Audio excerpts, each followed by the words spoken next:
My name is Angelina. I am 30 years old, and I am already a 5-year-old office worker who has devoted his life to work and striving for professional growth. Since graduating from college, I have plunged into the world of the corporate environment, without really giving myself a break. My career started in a large company, where I joined immediately after graduation.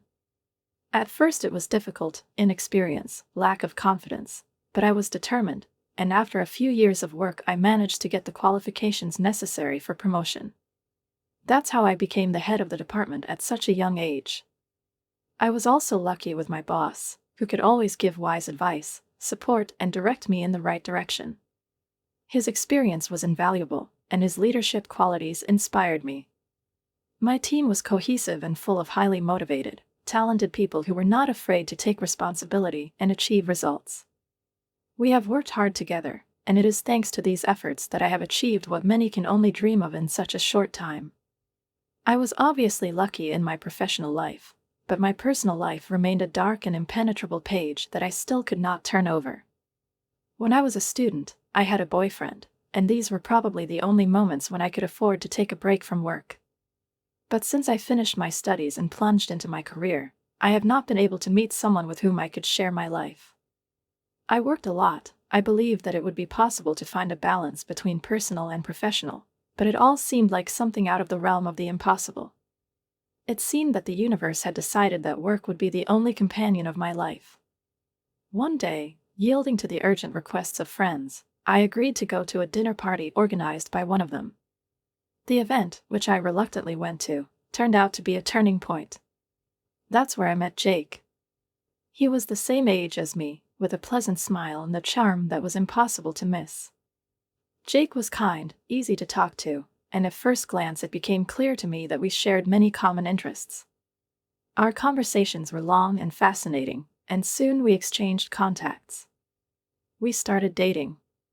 Each of our dates seemed like something magical, and despite my previous disappointment in my personal life, I realized that I was ready to give a part of my heart to this man. Jake turned out to be not only kind and attentive, but also an incredibly caring person. He confessed his feelings to me, and our romance only got stronger. After a while, Jake proposed to me. It was such a joyful, unexpected, and right step that I couldn't refuse. We got married soon, and I was immensely happy to marry the man I loved so sincerely. We began to build a future together, full of hopes and dreams. But the important moment was the first visit to his parents' house. I was expecting something completely ordinary, but I was met with such a warm and welcoming attitude that touched me greatly. Jake's mom and dad greeted me with open arms, their eyes shining with happiness. They did not skimp on compliments and, despite my modesty, could not help but express their admiration. "Angelin, nice to meet you." "I can't believe that such a handsome man became Jake's fiancé," his mother said, holding back tears. She was so proud of her son. Despite their outright joy, I was a little embarrassed. He jokingly asked his parents not to react so emotionally. "Mom, Dad, that's enough, Angelin is scared." But I felt in my place. There was no unnecessary pathos or tension, and the atmosphere was so natural that I relaxed. They were interested in my work. "Do you work for a large company?" his mother asked curiously. I nodded. It's great to be a woman who can achieve a lot. I could feel how sincerely they admired me, and I was even a little proud of myself. Unlike some families, where mothers-in-law are often advised to quit their jobs in order to be exclusively a wife and mother, I was supported here. I calmly replied, "No, I will continue to work. I have a good job in a good company, and this is important to me." At that moment, I felt very grateful for my mother-in-law, who did not put me in front of a choice and did not try to impose stereotypes on me about how a woman should live. Getting to know Jake's family was an important step towards our shared future full of love, respect, and support. And I knew that I would be happy with this man and his family. We got married, and every day I felt my heart fill with excitement and joy about the new chapter of our lives. I did not think that I would feel so happy starting the path of my wife, because now there was a man I loved so much and with whom I wanted to go through life. My husband moved into the house where I lived before the wedding, and we began to build our life, overflowing with the happiness of the newlyweds. I was infinitely happy that now I could always be with him, when I came home after work, when I woke up in the morning, and just enjoyed every moment with him. 8 months of our life together had passed, and one day, somehow unexpectedly for me, my husband said that he had something important that he wanted to talk about. He looked a little worried, and I wondered what it could be. "If you don't mind, I'd like us to live with my parents," he said. It was like a bolt from the blue. Of course, I understood that his parents were getting old and he was worried about them. My own parents were about the same age, but I had a brother and his family already lived with them, so in our case there was someone to take care of the parents. But her husband was an only child, and this probably imposed additional responsibility on him. I somehow immediately realized that it was hard for him to ask for this, but he was genuinely worried. "You know, I can't just leave them alone," he said, and I saw how his face reflected the inner struggle. There was no doubt in my heart, I was ready to support him. We were both families for whom caring for loved ones was always the first place. However, a new question arose: will this mean that we will live with your parents? I clarified. Yes, he replied, but then added that they would hardly be able to provide us with a separate room. We were discussing how to solve this problem, and my husband came up with an idea. Maybe we can do a renovation of my parents' house to accommodate 2 families? It will be much cheaper than buying a new house. We will be able to live in a spacious house, and at the same time maintain our privacy. I found this idea quite attractive, especially since his parents were such kind people, and I was sure that life with them would not be a heavy burden for me. We continued the discussion, and although I was a little excited about the scale of the venture, I understood that this was the best option. My parents, and indeed my whole family, are used to living in more modest conditions, and the proposal for reconstruction was exactly the step that would help save both our space and budget. We began to study the details, and it turned out that the cost of repairs would cost about $200,000. All this time, I was sure that the money for repairs could be collected calmly, and nothing foreshadowed trouble. But soon, when my husband and I were discussing the details, he made an unexpected statement that left me in a state of shock. He said, "Actually, I have a request for you. Can you pay for the repairs?" I froze. "What do you mean?" I asked, not believing my ears. "The full amount," he continued, and then I realized that something was wrong. My husband looked very awkward, his face was tense. "Angelina, we are in debt," he said, and I felt my breath catch in my throat. We didn't talk about money when we were dating, much less when we got married.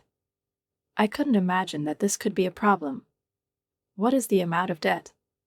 I asked, trying to hide my confusion. When he answered, I was stunned.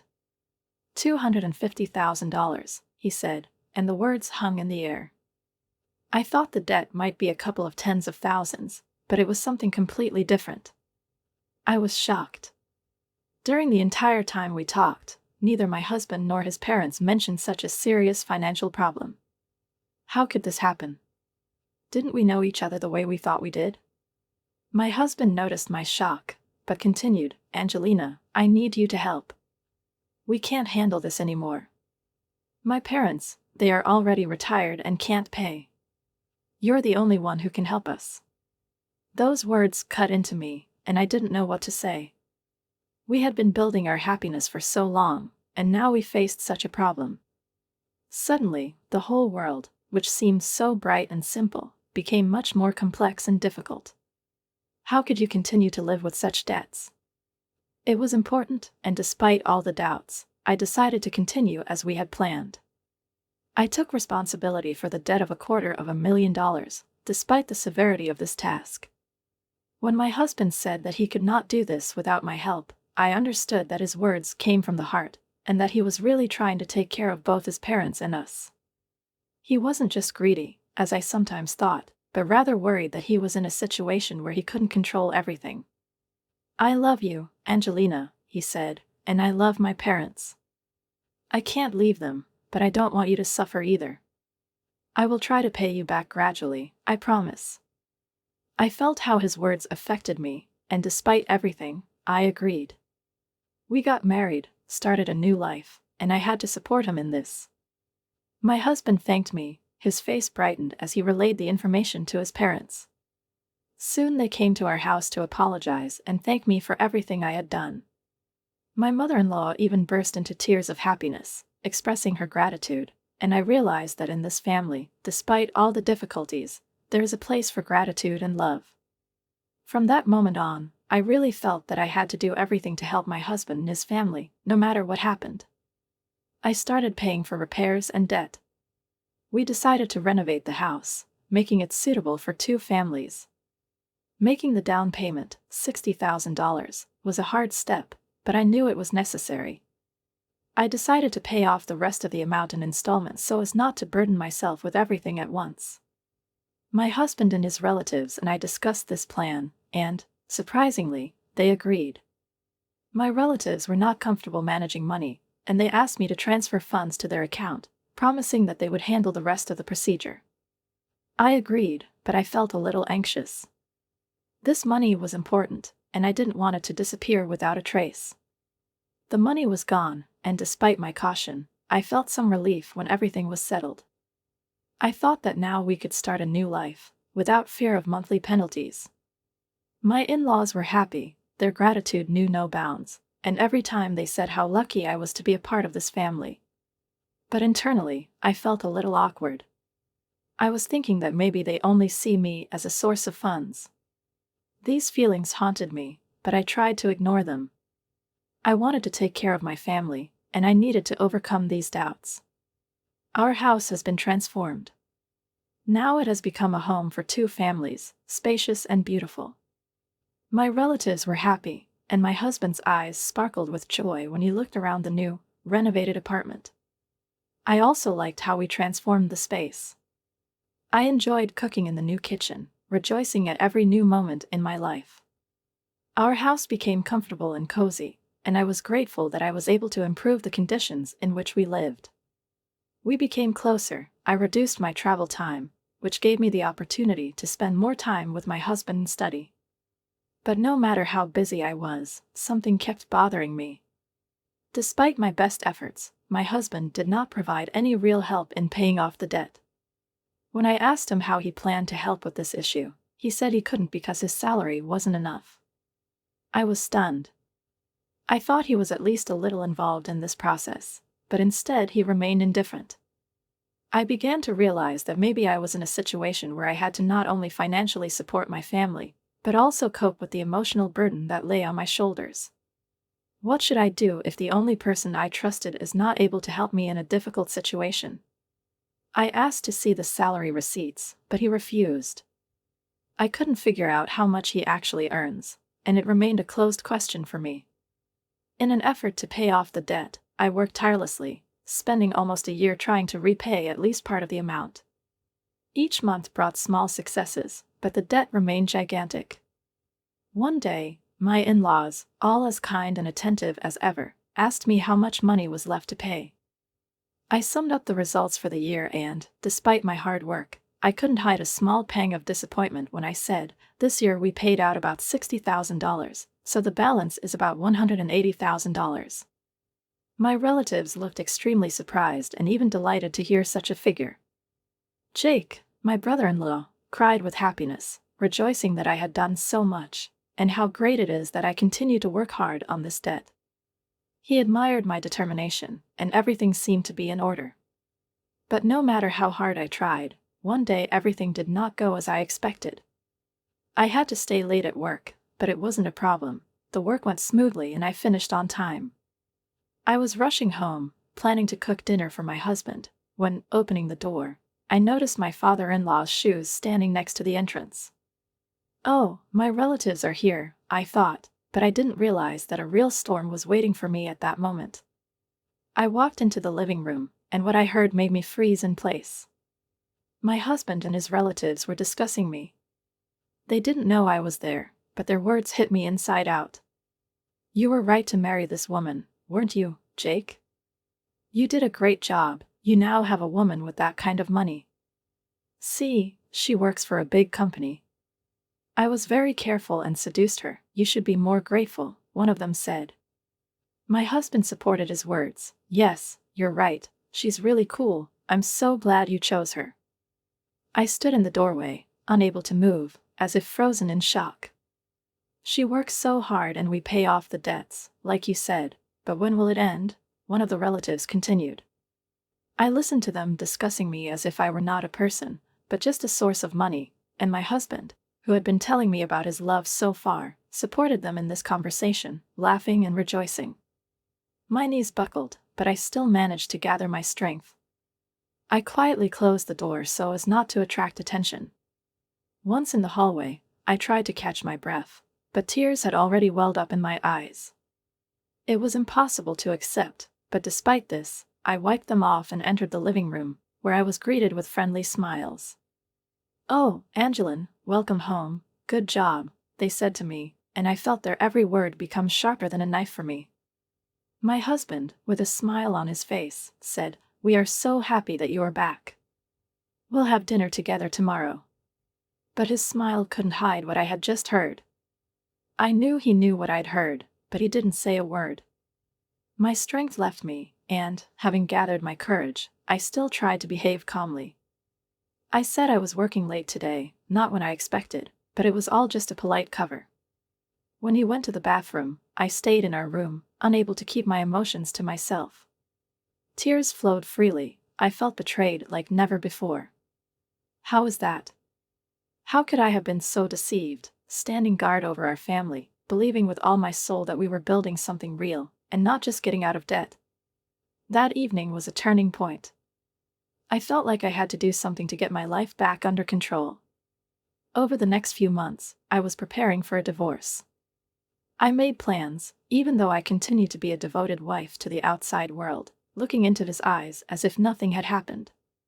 5 months later, when I had already worked out a strategy, I decided to tell my husband that I had paid off his parents' debt. "I paid off the debt," I said, and he froze, stunned. His eyes widened in surprise. "How could you? We thought it would take 5 years." True, I actually had quite a lot of money saved up, but I was afraid to pay it all at once. All this time, I gradually took out small amounts from my salary and savings, confident that it would be safer this way. However, when the debt dropped to less than $200,000, I came to the conclusion that it was better to pay it off in its entirety. I didn't want to wait any longer, but a plan was already maturing in my soul, which was supposed to free me from this burden once and for all. I saw Jake eagerly watching my actions as I took out my bank book. He was visibly nervous, and something like fear could be read in his eyes. I gave him the book and said, "Do you mind if I check it out? This will be the last payment." He nodded, but there was a worried twinkle in his eyes that I immediately noticed. I opened the book and showed him the amount, $180,000. He tried to hide his excitement, but I saw everything. His hands clenched into fists involuntarily, and his expression became tense. I could almost hear his heart beating. "Thank you, Angelina, my parents will be delighted," he said, barely restraining his emotions. He hurried to hide his face in his hands, and although he pretended to cry, I knew it was just a game. He was laughing, and there was no sincerity in his laughter. After his words, his relatives entered the room. They started thanking me. "Thank you very much. We are so glad that we met Angelina. You are a real blessing." At this moment, I would like to believe their words, but I knew that it was just a disguise that they put on to hide their true nature. I answered them politely, without betraying that I didn't really believe a word of it. A few days later, my husband asked to talk to me. He looked very serious, and that alerted me. I couldn't figure out what could have happened. When we sat down, I asked, "What's going on?" and he seemed to hesitate before saying his words. His voice was low and confident, but I could feel him hiding something behind those words. He exhaled and said, "I'm sorry, Angelina, but you have to leave me."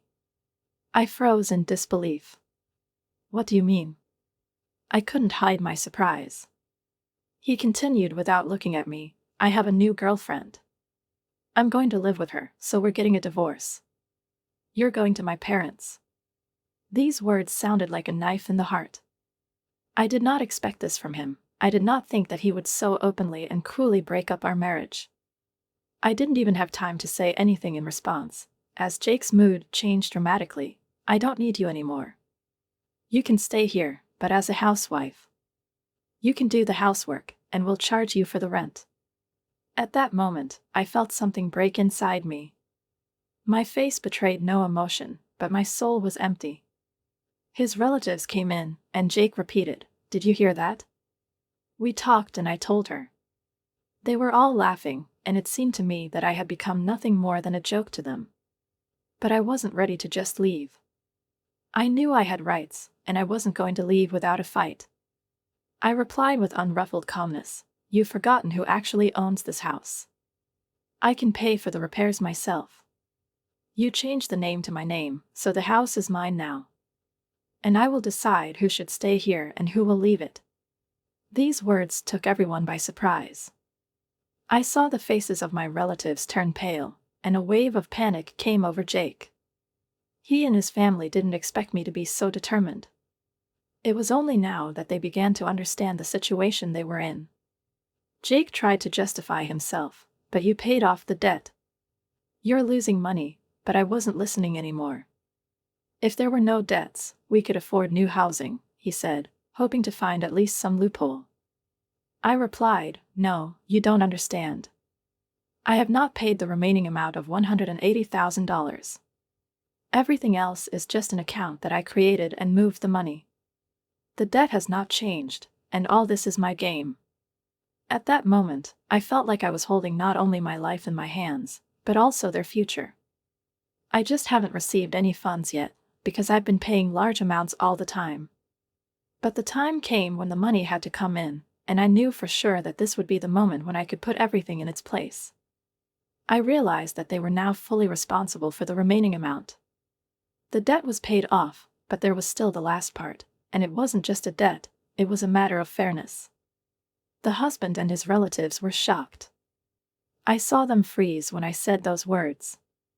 I felt their confidence shake, and the arrogant self-confidence with which they told me that I was just their assistant, and not the master of the situation, disappeared from their faces. I warned them. They couldn't hide their confusion when I said, "Jake, you told me you were having an affair, so now you have to pay all the money." I even added that I would charge his mistress for the affair. This was not so much a warning as the realization that I no longer needed to stand in the background hiding my strength. I saw his relatives' eyes light up with alarm when I said those words. "Oh, no," Jake said, as if that was all his panic. He was so engrossed in his own experiences that he did not even notice how he himself was trapped. "She came with me because she thought I had money and a house," he continued, clearly not realizing that his excuses carried no weight. It wasn't just an appeal to me, it was his confession. I felt his face change when he realized that his partner, whom he considered salvation, was now his judge. He was afraid that she, like everyone else, would leave him if he had to pay alimony. But I didn't care anymore. "I don't care," I replied calmly. His pleas did not move me. He was nothing more than another deceiver in a long line of those who tried to manipulate me. "I'm sorry, please don't leave us," he begged, but I didn't feel any pity. I had nothing to do with them anymore. The more they tried to manipulate me, the clearer it became that I no longer had to be a part of them. I looked at them and saw how they lost all confidence. I added, "I will put the house up for sale. I will also make you pay off the $120,000 debt that I paid for you through my lawyer." Their faces turned pale as these words penetrated their consciousness. The debt was more than they could have imagined. My ex-husband and his relatives, who once thought I was just a weak, easily manipulated woman, now fell silent, realizing that I was playing my game. The house was sold for $400,000. It was a nice house in a great neighborhood, and the family that was looking for a duplex bought it at a good price. I paid $320,000, including $120,000 for debt and $200,000 for repairs. However, despite these costs, I received $80,000 from the sale. And that was just the first step. I also received alimony from my ex-husband and his mistress, which greatly improved my financial situation. But I didn't stop there. I also received $120,000 from his relatives for the debt they owed me. As a result, I came out of this situation with the greatest benefit. Everything that happened was fair. I've always believed that actions should have consequences, and I've seen that people who cheat on others end up facing the results of their actions. This experience has taught me caution and the ability to judge people correctly. I will always keep this knowledge to myself, because it is what has made me stronger. Now I will continue to invest and increase my assets, because every year I become more confident in my financial future. I will save and increase my funds so that in my old age I can live a comfortable life without relying on those who once tried to deceive me. I want to leave happy memories with people I can truly trust. It is important that these moments are not only about joy, but also about deep respect and support, which I have never felt in the past. To build such a foundation, I had to go through many difficulties, but each trial at some point became a gateway through which I stepped into a new, more confident future. Starting by focusing on improving my financial knowledge, I made a conscious decision that my strength would lie in independence and financial stability. It was not just an activity, it became my philosophy, and I knew that only through development I could create my new reality. I started by taking courses in personal finance and investments. I read books that seemed to open up new horizons for me. When I first plunged into the world of investing, it seemed to me that all these terms and strategies were complex mazes from which it was impossible to find a way out. But step by step, with patience and perseverance, I figured out how to properly manage my funds. It was not an easy path, but everything that is worth our time and effort always bears fruit. I learned to make informed decisions about what to invest my money in, taking into account the risks and opportunities, and gradually began to diversify my assets. Stocks, bonds, real estate, every investment was carefully thought out, and this not only ensured stable growth of my capital, but also added confidence in the future. I also realized that it was important not only to earn money, but also to actively develop in my career. I was looking for additional courses and past certifications, which helped me not only strengthen my knowledge, but also opened up new opportunities for growth. These efforts paid off when I was offered a significant promotion. It was not only a recognition of my work, but also a reward for my perseverance and pursuit of excellence. The increase in income opened up new horizons for investing and saving, and now I could work more aggressively on my financial stability. But despite all this progress, I remained focused on long-term goals. One of them was to ensure a comfortable old age, when I could enjoy my last years without worrying about financial difficulties. I didn't want to ever get the anxiety I felt in the past. My long-term goals also included helping loved ones if they ever found themselves in need, and I firmly believed that it was necessary to create a sufficiently solid financial foundation for this. The process of my growth, of course, was not painless. Remembering the difficulties I faced in my relationship with my ex-husband and his family, I could speak bitterly about the lost years. But looking back, I realized that it was these experiences that became a lesson for me. I realized the importance of financial independence, self-confidence, and most importantly, I realized that it is vital to surround myself with people who really support and appreciate me. I could have just grieved for my losses, but instead I chose a different path. Problems with former relatives and my husband had become a kind of springboard for me. They pushed me to become more independent, to develop qualities that I had previously underestimated.